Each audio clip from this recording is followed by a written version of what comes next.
Balanço de radiação.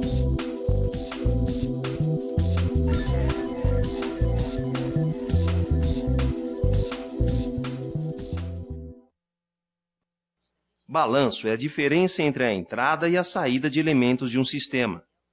Os principais componentes para o balanço de radiação no sistema terrestre são superfície, atmosfera e nuvens.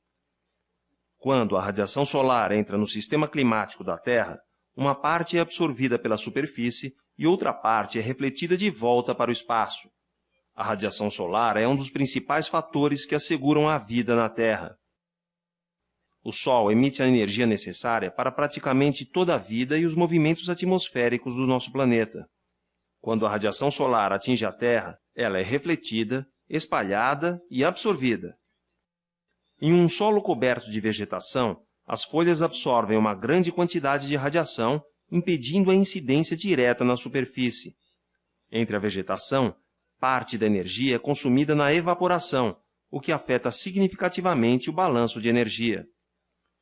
Embora a radiação solar incida em linha reta, os gases e aerossóis podem causar o seu espalhamento. Esta insolação difusa é constituída de radiação solar que é espalhada ou refletida de volta para a Terra, causando a claridade do céu durante o dia e a iluminação de áreas que não recebem iluminação direta do Sol. As características do espalhamento dependem em grande parte do tamanho das moléculas de gás ou aerossóis presentes na atmosfera.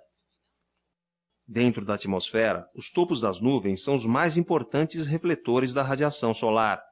A capacidade de reflexão dos topos das nuvens depende de sua espessura, variando de menos 40% para as nuvens finas a 80% para as nuvens espessas. Já a capacidade média de reflexão da superfície da Terra é em torno de 30%. Quando uma molécula absorve energia na forma de radiação, essa energia é transformada em movimento molecular interno, causando um aumento da sua temperatura. Por isso, os gases que absorvem melhor a radiação têm papel importante no aquecimento da atmosfera. O vapor d'água tem um alto índice de absorção da radiação solar. Juntamente com o oxigênio e o ozônio, o vapor d'água representa a maior parte dos 19% da radiação solar que é absorvida na atmosfera. Ele é responsável pela maior parte da absorção da radiação solar na faixa do infravermelho. Esse fenômeno ocorre na troposfera, que é onde existe a maior concentração de vapor d'água. Aproximadamente 51% da energia solar que chega ao topo da atmosfera atinge a superfície da Terra. Depois, a maior parte da energia é irradiada de volta para a atmosfera, na faixa do infravermelho. Nessa faixa, o vapor d'água e o dióxido de carbono são os principais gases absorvedores. O vapor d'água absorve aproximadamente 5 vezes mais radiação terrestre do que todos os outros gases combinados. Como a atmosfera é bastante transparente para a radiação solar e mais absorvente para a radiação terrestre, a atmosfera é aquecida a partir da radiação emitida pela superfície da própria Terra. A importância do vapor d'água e dióxido de carbono em manter a atmosfera aquecida é bem conhecida em regiões montanhosas. Topos de montanhas recebem mais radiação que os vales durante o dia, porque há menos atmosfera a atravessar. À noite, porém, a atmosfera menos densa também permite maior perda de calor. Por isso, os vales permanecem mais quentes que as montanhas, mesmo recebendo menos radiação. As nuvens também são bons absorvedores de radiação infravermelha e têm papel importante em manter a superfície da Terra aquecida, especialmente à noite. Uma grossa camada de nuvens pode absorver a maior parte da radiação terrestre e irradiá-la de volta. Isto explica por que em noites secas e claras a superfície se resfria bem mais do que em noites úmidas ou com nuvens.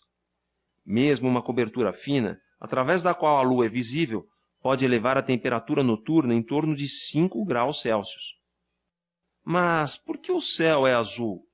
O Sol emite luz branca, que é composta de todas as cores visíveis em um arco-íris. De modo geral, podemos dizer que o céu é azul porque a dispersão ocorre com muito mais intensidade para as ondas luminosas de frequências altas, como o azul e o violeta. Desta forma, quase toda a luz de cor azul é espalhada ao redor do céu, em todas as direções. A predominância da cor azul em relação à violeta se explica porque a energia da radiação solar contida no azul é muito maior do que a contida no violeta. Além disso, o olho humano é mais sensível à luz azul do que à violeta. À medida em que vamos subindo na atmosfera, vão diminuindo os gases agentes causadores do espalhamento.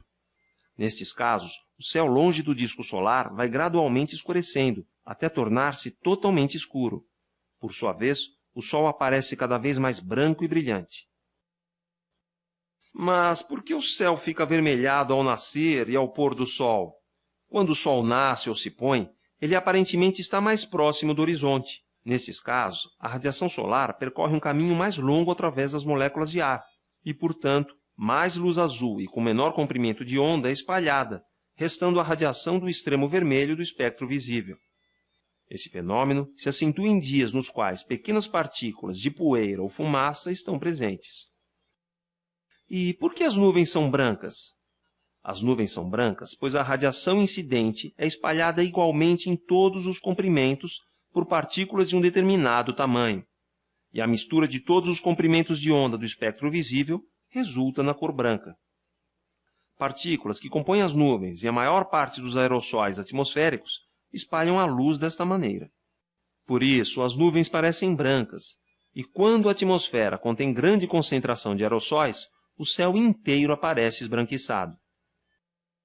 A radiação global pode ser medida com instrumentos especiais, como actinógrafos e solarímetros, que registram a energia que atinge o solo. Na falta desses instrumentos, a radiação global pode ser estimada a partir das horas de insolação. Suponha que um feixe de radiação Q0 penetra no limite mais extremo da atmosfera. Durante o seu percurso, parte dessa radiação será absorvida, outra difundida, e finalmente uma terceira parte atinge a superfície da Terra. A fração difundida pela atmosfera constitui-se de uma parte que retorna ao espaço sideral, e a outra parte que atinge a superfície da Terra denomina-se radiação do céu QC. A parte da radiação que não sofreu alteração ao atravessar a atmosfera é denominada radiação direta QD. Assim, a radiação que por fim chega até a superfície da Terra é denominada de radiação global QG. A radiação global pode ser calculada por QG é igual a QC mais QD. A unidade no Sistema Internacional de Radiação Solar é a caloria por centímetro quadrado dia.